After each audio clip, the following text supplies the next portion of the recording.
Welcome to this channel. Today's news, we turn our attention to Nigeria, where Christian community is facing brutal attacks from Islamist groups. Over 1,200 churches are destroyed every year.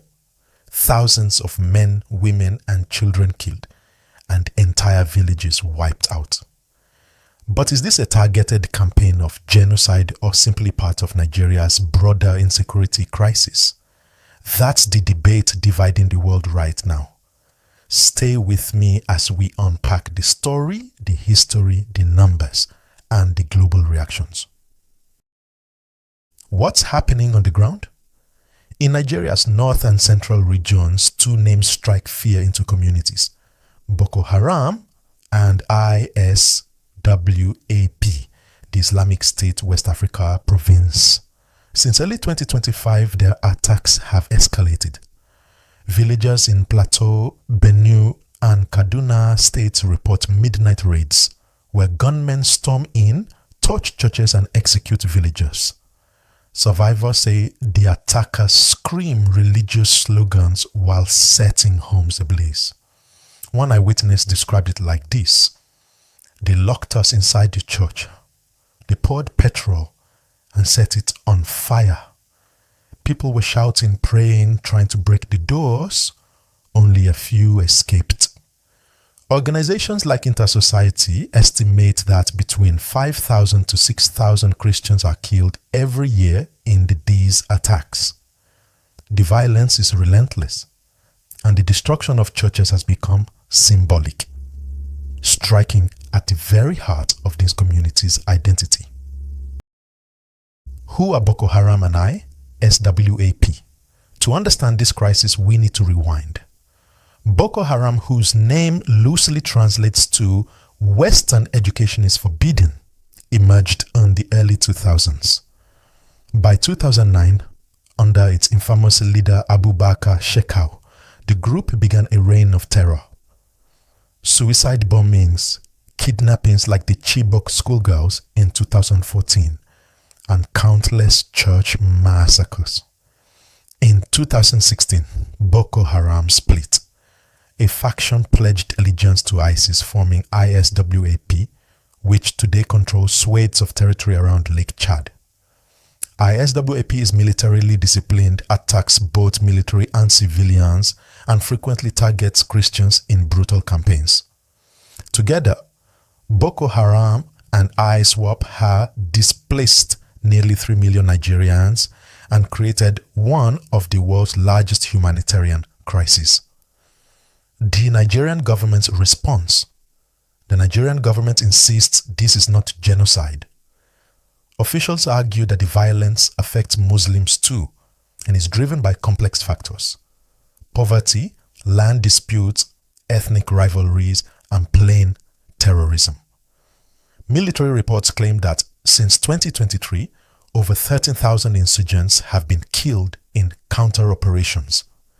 The government has even announced victories, saying Boko Haram is technically defeated. But critics argue the reality is very different. Attacks continue weekly. Displaced families continue to flood IDP camps. And Christian leaders accuse the state of turning a blind eye. As one Nigerian pastor said, "When a mosque is attacked, soldiers arrive immediately. When it is a church, they arrive days later only to count the bodies." The global outcry. This is where the world comes in.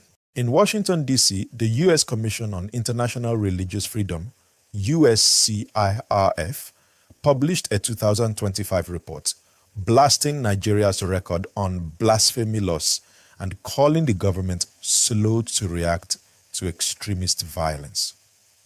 Senator Ted Cruz then introduced the Nigeria Religious Freedom Accountability Act, demanding Nigeria be labeled a country of particular concern, a designation that could lead to sanctions against Nigerian officials. At a U.S. House hearing, Representative Chris Smith declared, "Genocide Watch has called Nigeria a killing field of defenseless Christians. There is no justification for the State Department's silence." Meanwhile, in Europe, the European Parliament has passed multiple resolutions condemning jihadist killings of Christians in Nigeria, with one resolution noting that 6,000 Christians were murdered between 2015 and 2020.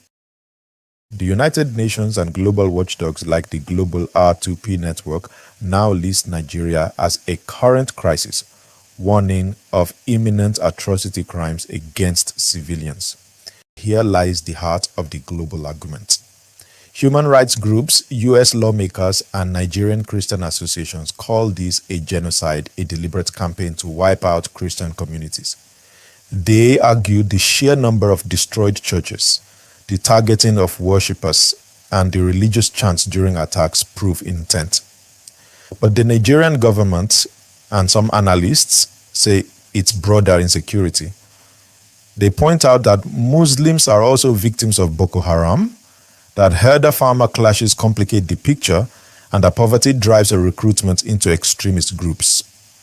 So what is it? Genocide, or a tragic mixture of terrorism and weak governance? The answer may shape how the world responds: sanctions, humanitarian aid, or perhaps stronger international intervention. One thing is undeniable: innocent civilians in Nigeria continue to suffer. Mothers who lose their children in church bombings, fathers killed defending their villages, children growing up in refugee camps, their futures stolen. This is not just a Nigerian crisis. It's a global human rights emergency. And the world is watching to see whether Nigeria's leaders and the international community will act before it's too late. What do you think? Is this genocide or insecurity? Drop your thoughts in the comments. And if you want more breakdowns of global stories like this, hit like so others can see it and subscribe for more explained news. See you on our next one.